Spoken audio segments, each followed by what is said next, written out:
question is that the motion be agreed to. The Honourable David Parker. Thank you, Mr Speaker.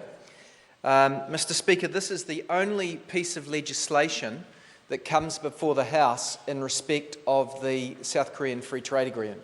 It's the only opportunity that we as politicians have to talk about the pluses and the minuses in the agreement, and I propose to do so.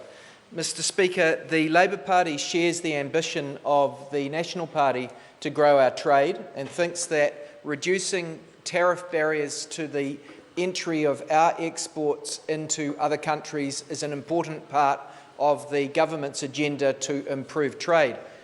Sadly, sir, there are the need for these tariff reductions and the need for better export performance is laid bare by the current statistics for the New Zealand economy, where exports as a percentage of the economy have dropped from 30% of GDP when the government took over to 28% now and are projected to drop further still. And that should be contrasted with the government's ambition to lift exports. Their target was to lift exports from 30 to 40% of GDP, which they're plainly failing on because their economic settings are wrong. This legislation is supported by the Labour Party because for once the National Party has it just about right. It's not perfect, but they've got it just about right, and so we can support this piece of legislation. Indeed, as the Minister correctly records, tariffs that are currently paid by New Zealand exporters that are going to be reduced in the first year alone amount to about $65 million, which will mean that the net proceeds of sale that are received by New Zealand exporters selling into Korea will be higher because they don't face those tariff bills, and therefore more of the sale price will end up in their pocket. And that's good for the New Zealand economy because it means that more money will come into the New Zealand economy.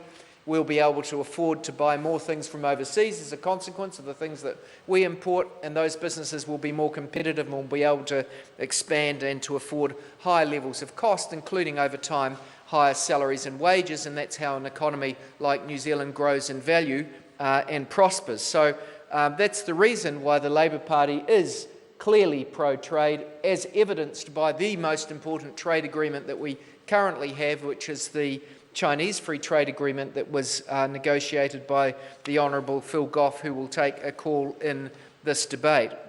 Mr Speaker, that agreement shows how important trade agreements can be to growing trade, and I don't agree with some of the other parties in this House who say that free trade agreements are irrelevant to our trading prospects. They most certainly are relevant. Mr Speaker, one of the reasons why we find it easy to agree to this agreement is that other than this tariff reduction bill, there is no change required to New Zealand's legislation. There's no change required to our tax legislation, to our environmental legislation, to our labour laws. All of those remain as they are and can be properly changed in the future.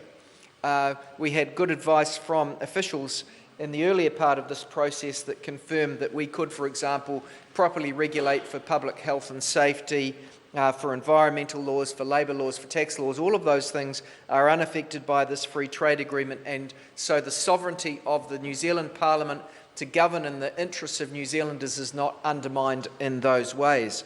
Mr Speaker, there is a problem with this agreement, which we have highlighted already, and which I was surprised that the Minister did not address in his second reading speech, just as he didn't address it in his first reading speech, which is the mistake that they've made in respect of what can be controlled in terms of South Korean investment into New Zealand.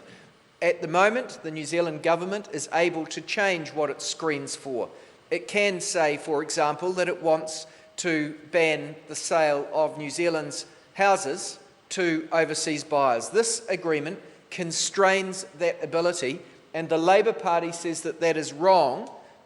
The Labour Party also points out that this is poor negotiating by the national-led government because the Australians were able to protect that same right.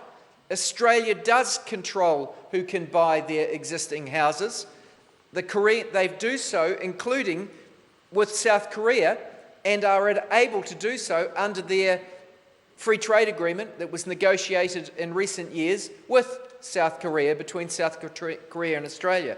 So I have got no doubt in my mind that if the government had wanted to retain the right to control who buys New Zealand houses in their agreement with South Korea, they could have done so. And why didn't they do it? Because they don't care about that. They don't think a future government should be able to ban the sale of New Zealand houses to overseas buyers. Mr. Speaker, that was made clear by both Minister Grosser and the Prime Minister John Key about a month ago, respectively speaking on The Nation and Q&A. And they both said, well, we don't want to ban the sale of New Zealand homes to overseas houses, notwithstanding the fact that other countries like Australia do. We in the Labor Party think that we should be able to. It's proper for the National Party to disagree with our position. It is not proper that they curb the sovereignty of a future government's ability to do so. And that is our complaint with this. Our request was made at the time of the Select Committee report that they clarify this by way of a side letter or renegotiation of this aspect of the agreement, and they have, to all appearances, not done anything.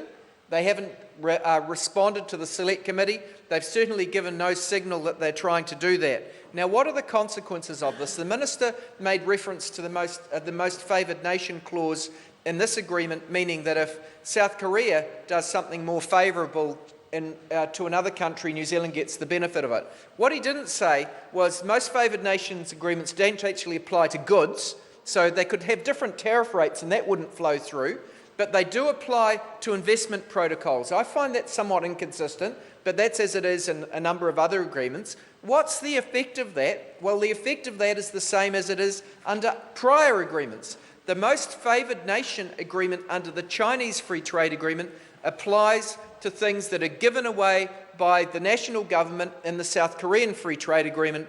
And so by the actions of the National Party not retaining the right to screen for new categories of investment, i.e. to ban the sale of New Zealand homes to South Koreans, the most favoured nation provision in the Chinese Free Trade Agreement means that that flows through to the Chinese Free Trade Agreement, the effect of which is that New Zealand could not have a future ban on land sales that exempted South Korea but applied to China, because that would put us in breach of the Chinese Free Trade Agreement. So the effects of this flow through to other trade agreements. So what the current government is putting the position of future governments that if they want to ban the sale of land to foreigners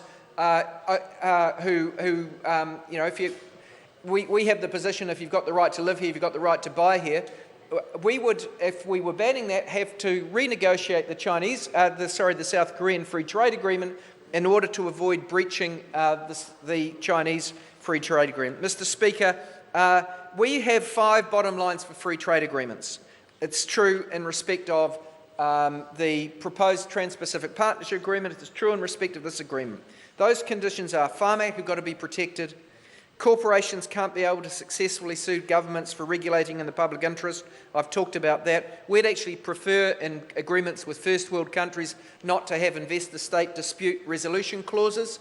The officials told us in this time that they couldn't have had an agreement with South Korea because that was a bottom line with the South Koreans if they needed ISDS clauses from their perspective. We think New Zealand has to have the ability to control who buys our farmland and our houses. The Treaty of Waitangi must be upheld, and we've got to have meaningful gains in tariff reductions for our exporters. All of those conditions were met in the Chinese Free Trade Agreement. All but one, the land one that I've talked about, is met in respect of the South Korean one. We don't yet know what's happening in respect of the TPP, but we know that at the start of the process, Minister Grosser, Prime Minister Key, Bill English all said that there were going to be huge reductions in tariffs such as those that have been achieved in the Chinese Free Trade Agreement and to a similar extent in the South Korean Free Trade Agreement, but we do not yet know. Mr. Speaker, with those comments, I reiterate the Labor Party recognises that we are a trade agreement. We've got a proud record in favour of free and fair trade, and Mr. Speaker, for those reasons we are supporting this bill. Dr. Shane Reti. Thank you, Mr. Speaker. It's a pleasure to